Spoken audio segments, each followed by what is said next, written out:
Pues bien, a continuación vamos a presentar la siguiente temática denominada embarazos múltiples por parte de nuestro grupo de trabajo a la misma que damos inicio. Entonces, es necesario definir qué es un embarazo múltiple. Ustedes se preguntarán, un embarazo múltiple no es más que un embarazo con 2 o más fetos. Entonces, esta situación, a su vez, se ha incrementado en los últimos años como resultado de la disponibilidad de tecnología respecto a la reproducción asistida y también el envejecimiento de la población materna. Por lo tanto, su incidencia va de 1 de cada 80 a 100 embarazos. En comparación con lo que serían los embarazos únicos, los embarazos múltiples se catalogan como embarazos de alto riesgo, tanto para la madre como para los fetos, debido a una relación mayor, por así decirlo, con trastornos hipertensivos, diabetes mellitus gestacional, anemia, parto prematuro, hemorragia preparto y posparto e incluso la muerte materna. Por lo tanto, es importante establecer en el primer trimestre el tipo de corionicidad por medio de ultrasonido para un adecuado control y vigilancia prenatal. Luego de esta introducción, vamos a tener en cuenta que existen diferentes tipos de embarazo múltiple y con el mismo que empezamos es con la gestación múltiple monocigótica. Esta tiene una incidencia cerca de 1 en 250 embarazos. Como podemos ver en la imagen de su derecha, tenemos que esta va a ocurrir cuando un óvulo único se divide al ser fecundado por un espermatozoide que forma un cigoto y luego este se divide para formar 2 embriones. Por lo tanto, estos son genéticamente y físicamente idénticos en general, como una imagen en espejo. Por ejemplo, el uno es diestro y el otro es zurdo, pero cosa curiosa, tenemos que en las huellas dactilares pueden ser distintos. Entonces, al ocurrir esta situación, también puede estar sometida a complicaciones específicas de estos embarazos, como el síndrome de transfusión feto-fetal, siendo la más peligrosa la comunicación arteriovenosa, también la restricción de crecimiento selectiva intrauterino, la secuencia de perfusión arterial reversa, también el síndrome de anemia policitemia, el embarazo monocorial monoamniótico e incluso también la inserción velamentosa del cordón umbilical, por lo que requiere esa vigilancia y ese control adecuado que hablamos en un inicio. Entonces, el siguiente tipo de embarazo múltiple que vamos a tener es la gestación múltiple cigótica. Entonces, los gemelos disigóticos surgen en alrededor de 1 al 1.5% de los embarazos. Entonces, como vemos también en la imagen, esto se produce cuando 2 óvulos distintos son fecundados por 2 espermatozoides distintos. Entonces, pueden ser diferentes o del mismo sexo. Entonces, o bien tienen también genotipos distintos y pueden o no pertenecer al mismo grupo sanguíneo. Entonces, la ventaja es que constituyen del 60 al 80% de los casos y son siempre bicoriales y biamnióticos. Además, se caracterizan por un patrón determinante hereditario, es decir, que son diferentes, como podemos ver en la imagen de la parte inferioris derecha. Entonces, llegamos a una conclusión. Entonces, que los gemelos con diferentes sexos son siempre disigóticos, mientras que los gemelos del mismo sexo pueden ser monocigóticos o disigóticos. Etiología. Existen numerosos factores relacionados con un embarazo múltiple. Los factores naturales incluyen los siguientes. La herencia. Un antecedente familiar de embarazo múltiple aumenta las probabilidades. Edades avanzadas. Las mujeres de más de 30 años tienen mayores probabilidades de una concepción múltiple. Alto número de partos previos. El haber tenido 1 o más de embarazos previos, sobre todo un embarazo múltiple, aumenta las probabilidades. Raza. Las mujeres afroamericanas tienen más probabilidades de tener un embarazo múltiple. Las mujeres caucásicas, especialmente las mayores de 35 años, tienen la tasa más alta de nacimientos múltiples. Otros factores que han aumentado en gran medida las tasas de nacimientos múltiples en los últimos años incluyen las tecnologías reproductivas, incluidas las siguientes. Los medicamentos que estimulan la ovulación, tales como el citrato de clomifeno y la hormona de estimulación de folículos, ayudan a producir gran cantidad de óvulos que, si se fecundan, pueden dar lugar a bebés múltiples. La tecnología de reproducción asistida, que incluye la fecundación in vitro, y otras técnicas que pueden ayudar a las parejas a concebir. Estas tecnologías a menudo usan medicamentos que estimulan la ovulación para producir varios óvulos, que luego se fecundan en el laboratorio y se regresan al útero para que se desarrollen. Datos clínicos.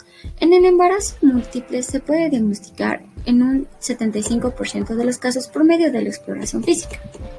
El útero de mayor tamaño que el esperado, mayor a 4 centímetros para la fecha. Aumento excesivo del peso materno que no solo se explica por el edema u obesidad. El polidriamos manifestado por un tamaño uterino desproporcionado a la duración estimada de la gestación. Es casi 10 veces más común en los embarazos múltiples.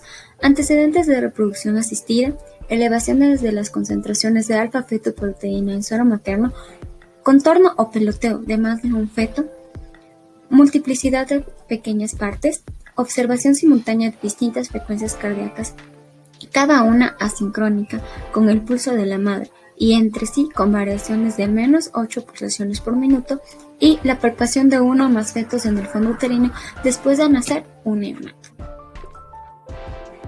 El diagnóstico de coronicidad.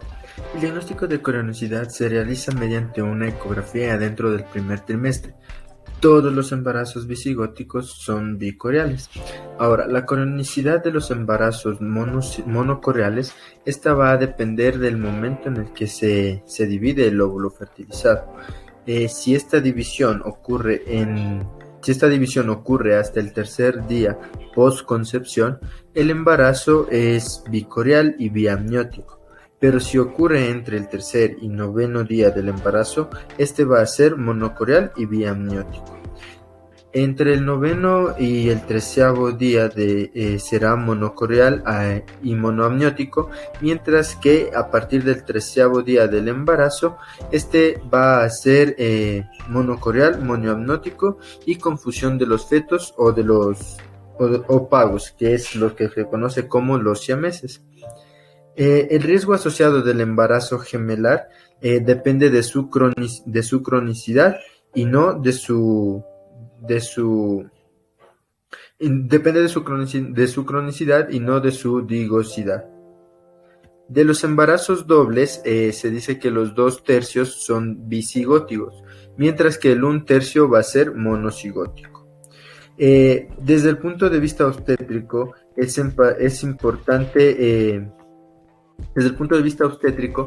importante definir lo que es la corionicidad o el número de placentas, como a su vez la amniosidad o el número de sacos amnióticos. Otras formas de diagnosticar lo que es la bicorionicidad son la presencia de las placentas separadas. Estas placentas separadas y los sexos fetales van a ser distintos, lo que combinados dan una sensibilidad y especificidad mayor al 90%. Aparte, en el momento del nacimiento, se puede determinar si el tipo probable de gemelación por medio de la inspección del tabique membrano en forma de T o en membrana divisoria de la placenta entre los gemelos.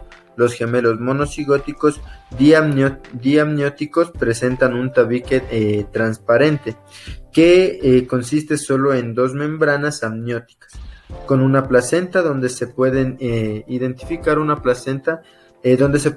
las comunicaciones vasculares. Vamos a continuar con las complicaciones maternas y fetales. Por una parte tenemos las complicaciones maternas. Generalmente en las gestas múltiples va a haber un incremento en las incidencias de anemias maternas, de infecciones tanto de las vías respiratorias como urinarias, de preeclampsia, eclampsia, hemorragias tanto antes, durante como después del parto y anomalías uterinas. Por otro lado, dentro de las complicaciones fetales vamos a encontrarnos con un incremento en las tasas de morbilidad y mortalidad debido a partos prematuros y a sus complicaciones. Estas complicaciones van a abarcar traumatismos, asfixias, abortos espontáneos, anomalías del desarrollo, restricción del crecimiento fetal, compresión del cordón umbilical y trastornos placentarios. Por regla general, mientras más fetos existan, mayor va a ser esta restricción del crecimiento fetal que se va a dar. Ahora vamos a ver el suplemento vitamínico. Generalmente los suplementos vitamínicos que más se conocen y se administran van a ser el hierro y el calcio, así como las vitaminas más ácido fólico y una dieta rica y alta en proteínas, así como un incremento mayor de peso, generalmente de 16 a 20 kilogramos. En cuanto al tamizaje de enfermedades cromosómicas, vamos a tener que actualmente la detección prenatal se ha realizado por medio de ecografía o análisis de suero materno para monitorear el crecimiento de los fetos y detectar anomalías estructurales. Además de las asesorías del diagnóstico genético prenatal, donde podemos detallar el uso de los niveles de alfa-fetoproteína del suelo materno, la amniocentesis y la translucencia nucal, que son otras pruebas con las cuales podemos determinar las anomalías. La medición de la alfa-fetoproteína del suero materno es 2.5 veces mayor en un embarazo gemelar y 3 y 4 veces mayor en embarazos de trillizos y de cuatrillizos. Esto generalmente aplica cuando estos embarazos no cursan con un defecto del tubo neural. En el caso de que este valor esté elevado por más del 4.5, se sugiere una ecografía y una posible amniocentesis, con la finalidad de distinguir un posible síndrome de Down, que muchas de las veces no es detectado, en donde la translucencia nucal tiene un 70% de especificidad para la detección del síndrome de Down en el primer trimestre del embarazo. También vamos a tener que la amniocentesis y el muestreo de las vellosidades coriónicas se pueden llevar de una manera segura en todo el embarazo múltiple. En el caso de que exista una discordancia de un feto aneuploide. En estos casos también se puede sugerir a la paciente un aborto selectivo, la cual se da por medio de una inyección intracardíaca de cloruro de potasio guiada por la ecografía, con el propósito de continuar solo con el gemelo que tiene mayor posibilidad de supervivencia. Bien, continuando con exposiciones voy a hablar acerca del manejo prenatal y para esto debemos identificar cada uno de los tipos de embarazo. Primero tenemos el embarazo monocorial, segundo el embarazo bicorial y tercero el embarazo triple.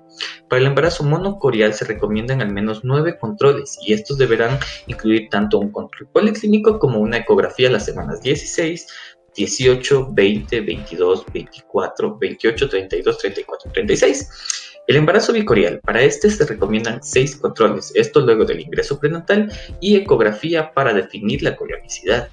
Para esto se recomienda un control obstétrico y ecografía las semanas 20, 24, 28, 32, la 34 sin ecografía y la 36. Y por último el embarazo triple. Para este se realizará un seguimiento definido según la corionicidad, con la diferencia de que estos controles se realizarán únicamente hasta la semana 34. Continuamos con la interrupción del embarazo gemelar no complicado, empezando por el embarazo bicorial biamniótico. Este supone el 30% de los casos de gemelos idénticos, en que cada feto tiene su placenta y su bolsa. La división tiene lugar antes del tercer día tras la fecundación en la fase preimplantaria del amoro, por lo que cada embrión posee su amnios, su saco coriónico y su placenta propia. De igual forma ocurre con la gestación gemelar y cigota, en la que se produce por la fecundación de 2 óvulos distintos. Por lo tanto, los gemelos son diferentes genéticamente y físicamente tienen el parecido de cualquier hermano. Pueden ser del mismo sexo o distinto, y cada feto tiene su placenta, su bolsa amniótica y su saco coriónico.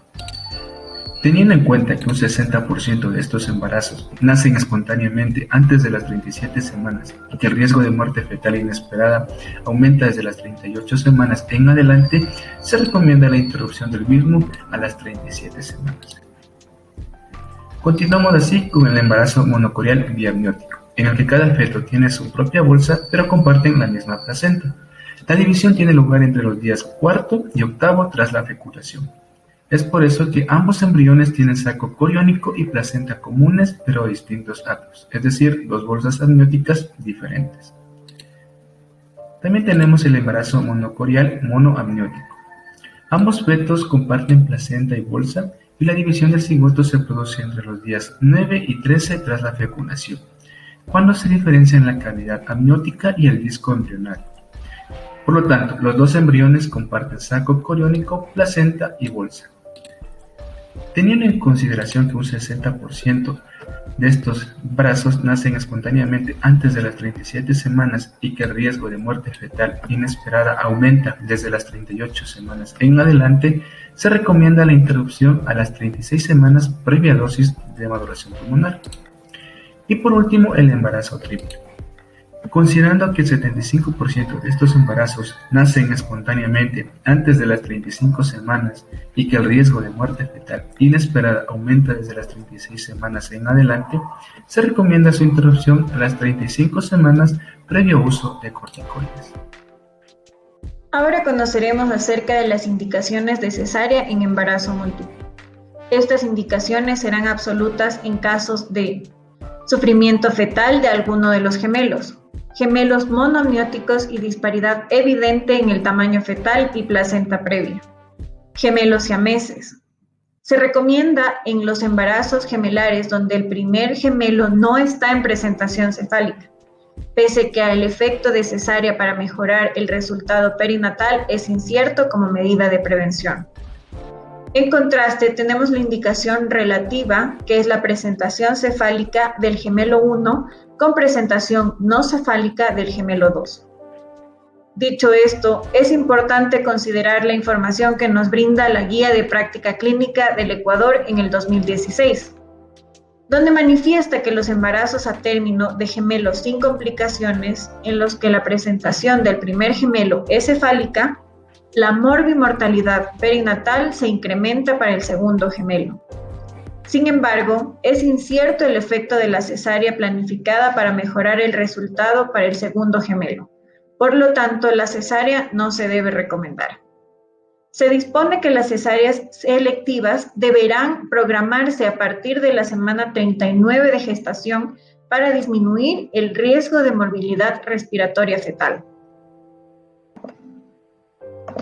En cuanto al pronóstico, en el embarazo múltiple, una atención prenatal no adecuada puede tener desenlaces desfavorables tanto para la madre y sus productos, ya que el diagnóstico preciso de corionicidad en el primer trimestre es esencial y permite planificar una vigilancia adecuada. Además, las probabilidades de gestación múltiple en embarazos futuros tienen un aumento de 10 veces más con respecto a los antecedentes de gemelos disigóticos. Muchas gracias por su atención.